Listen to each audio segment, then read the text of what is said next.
এক গ্রামে দুই বন্ধু থাকত, কালু আর ভোলু।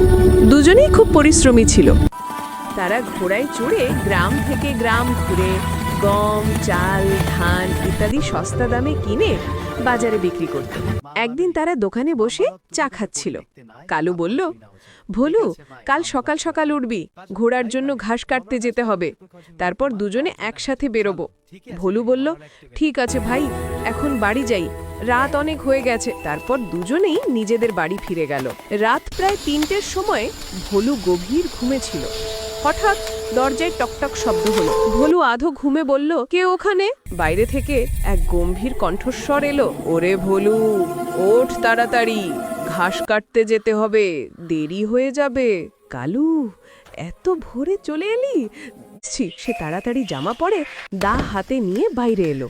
দেখে কালু ঘোড়ায় বসে আছে, মুখে হালকা হাসি। কালু বলল, ওঠ ভাই, আজ অনেক কাজ। ভোলু নিচু হয়ে ঘাস কাটতে লাগলো।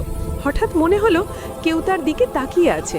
সে মাথা তুলে দেখল কুয়াশার ভেতর কালু দাঁড়িয়ে আছে, মুখে কোনো ভাব নেই। তখনই সে দেখল কালুর পা মাটি থেকে উপরে। তুই কে? তুই কালু না? আমি কালু। ভোলু, ভুলে গেছিস? সেদিন রাতে যখন তুই আমাকে ডাকতে এলি, আমি ঘোড়া থেকে পড়ে মারা গেছিলাম। এখন আমি এসেছি তোকে নিয়ে যেতে। ভোলু চিৎকার করে বলল, না না। সে দৌড়াতে লাগলো। পেছন থেকে কণ্ঠটা ভেসে এলো, ভোলু, ভোলু, চল আমার সঙ্গে। ভোলু দৌড়াতে দৌড়াতে কুয়াশার ভেতর হারিয়ে গেল। হঠাৎ পা পিছলে পড়ে গেল আর অজ্ঞান হয়ে গেল।